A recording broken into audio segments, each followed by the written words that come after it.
War in West Asia continues unabated. The last 2 weeks have seen relentless attacks on Iran by US and Israel.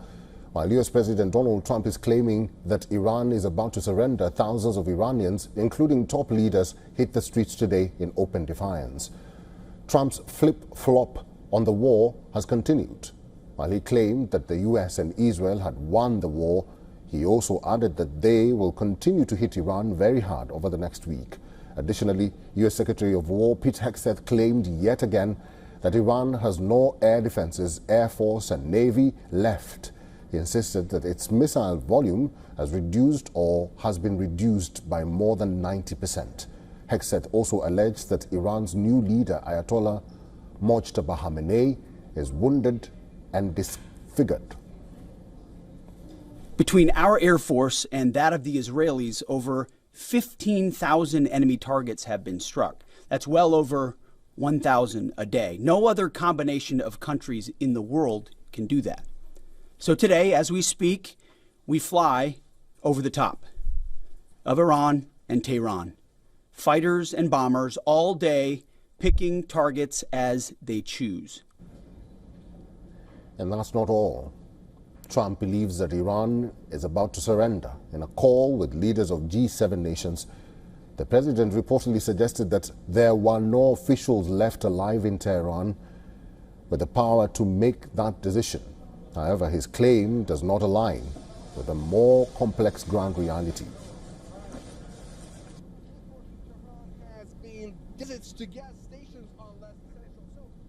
West Asia continues to face the brunt of Iran's retaliatory attacks.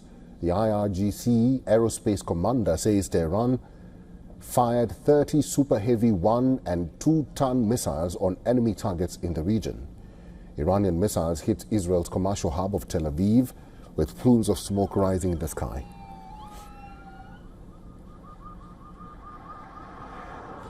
Europe also suffered a casualty as a French soldier was killed in a drone attack on troops carrying out a training exercise in Iraq's autonomous Kurdistan region.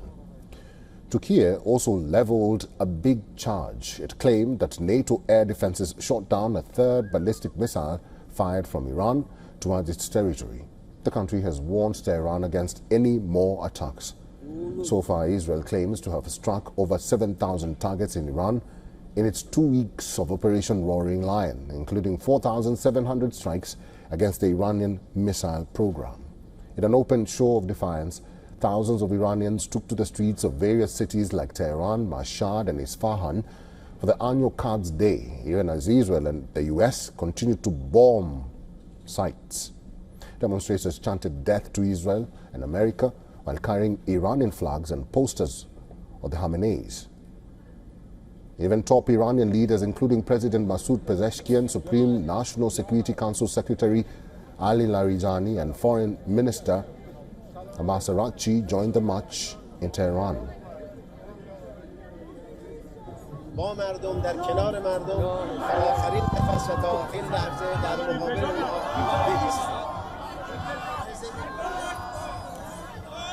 But large explosions rocked Tehran with the intensity so high that many residents reported their houses shaking. A dramatic moment was captured on camera as a blast took place in the backdrop as Iran's judiciary chief, Gholam Hossein Mohseni Ejei, was speaking to the media at a Quds Day rally in Tehran. At least one person was killed in this strike.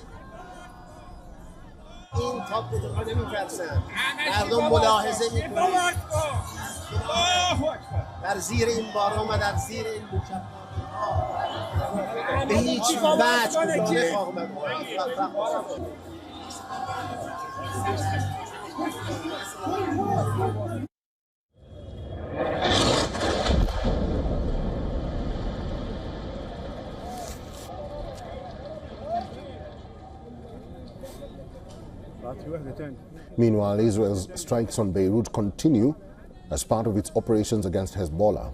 With the war raging across multiple countries, the casualties continue to mount.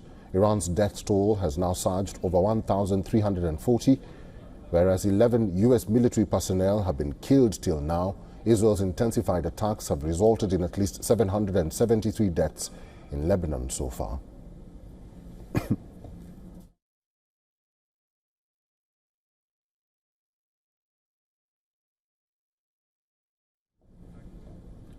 As tensions in West Asia continue, WION spoke to Lester Manson.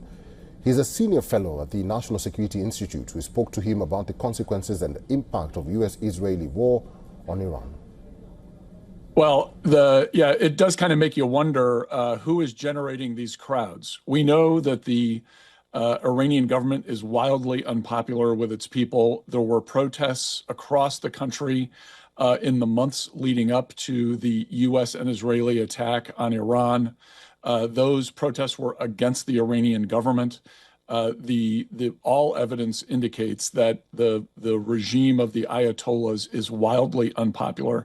And yes, there have been some folks in quasi-leadership positions who have appeared in public, but the new supreme leader, Mojtaba Khamenei, has not appeared in public.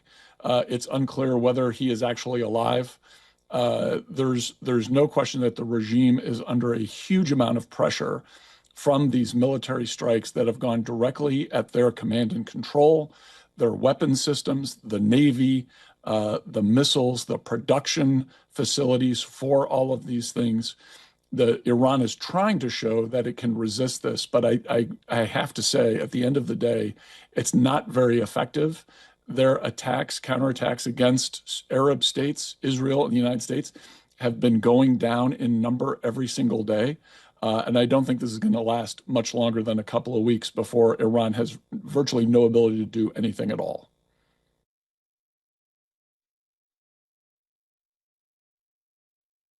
Yeah, this is a good question. I don't know that I would call it a win for Iran. There's no question that the regime has effective methods of controlling the population.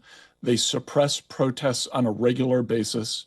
They killed upwards of 30,000 of their own people as a way to quell these protests in the last few months. The Iranian regime is infiltrated throughout society. There is no doubt about that. And I think at the end of the day, the reason you're hearing, and I'm hearing, kind of different explanations from President Trump about what his ultimate end goal is because it's very likely that new leadership in Iran will still be sitting on top of this same governmental mechanism.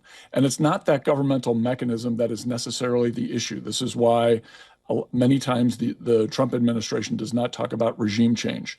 What they are really looking for is different decisions from the Iranian government, not to try to eliminate Israel, not to support terrorist groups in any number of Arab countries in the neighborhood, not to kill Americans opportunistically around the world. If Iran is willing to forego those awful decisions that they've made for the last 47 years, then they will probably have very good relations. And by the way, most importantly, the nuclear weapons program, ending that terrible program, then they will probably have pretty good relationship with the Trump administration. The analog is what's happening in Venezuela, where President Trump hasn't changed the regime. He's changed the leadership, but it's effectively the same government that Nicolas Maduro was running is now being run by Delcy Rodriguez. So it doesn't require a change in regime. It requires a change in behavior of the regime.